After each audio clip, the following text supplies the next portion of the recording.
नमस्कार दोस्तों, आपका स्वागत है आपके अपने चैनल पर मिल स्टडी पॉइंट में। दोस्तों आज हम लोग यूरोप में राष्ट्रवाद के बारे में जानेंगे। चलिए शुरू करते हैं।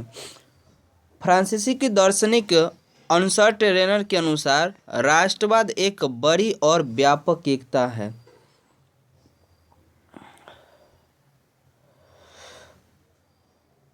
उन्नीस 1789 ईस्वी की फ्रांसीसी क्रांति से राष्ट्रवाद उन्नत रूप से प्रकट हुई थी। 19वीं सदी के दौरान राष्ट्रवाद एक ऐसी ताकत बनकर उभर जिसमें यूरोप में राजनीतिक एवं मानसिक जगत में परिवर्तन ला दिया।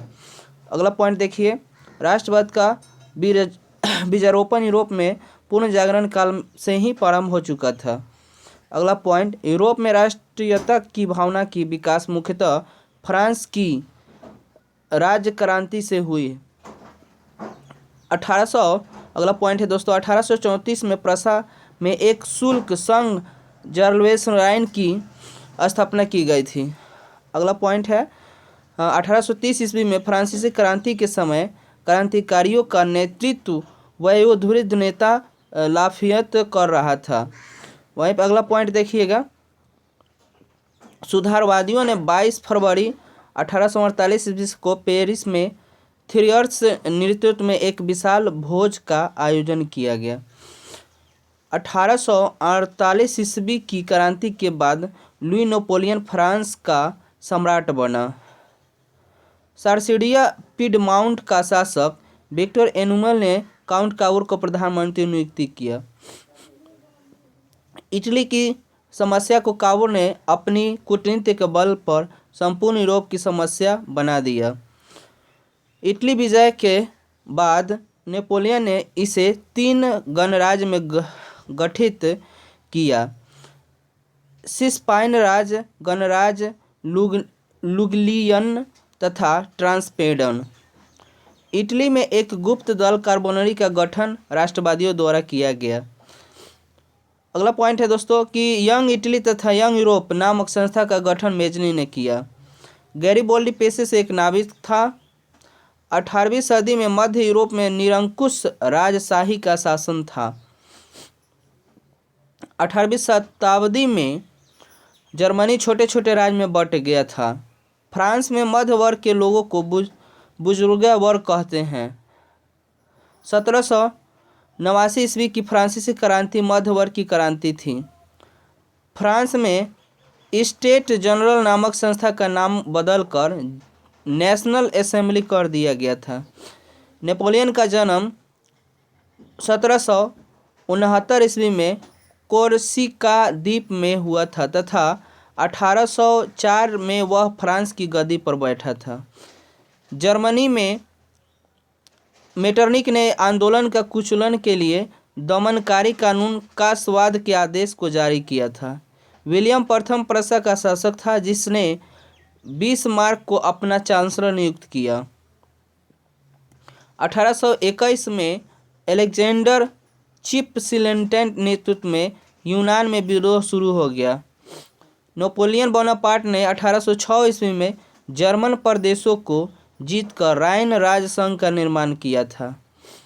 इंग्लैंड का महान कवि लॉर्ड बैरन यूनानी को ही स्वतंत्र के लिए यूनानी में शहीद हो गए थे।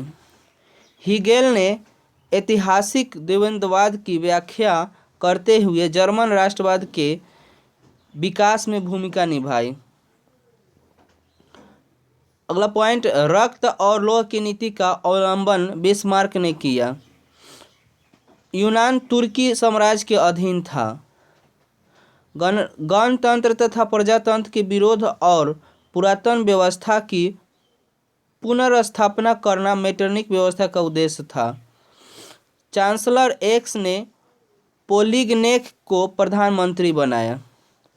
लुई फिलिप ने स्वर्गनिम मध्यवर्गीय नीति का अवलंबन करते हुए सन 1840 में गिज्जो को प्रधानमंत्री नियुक्त किया।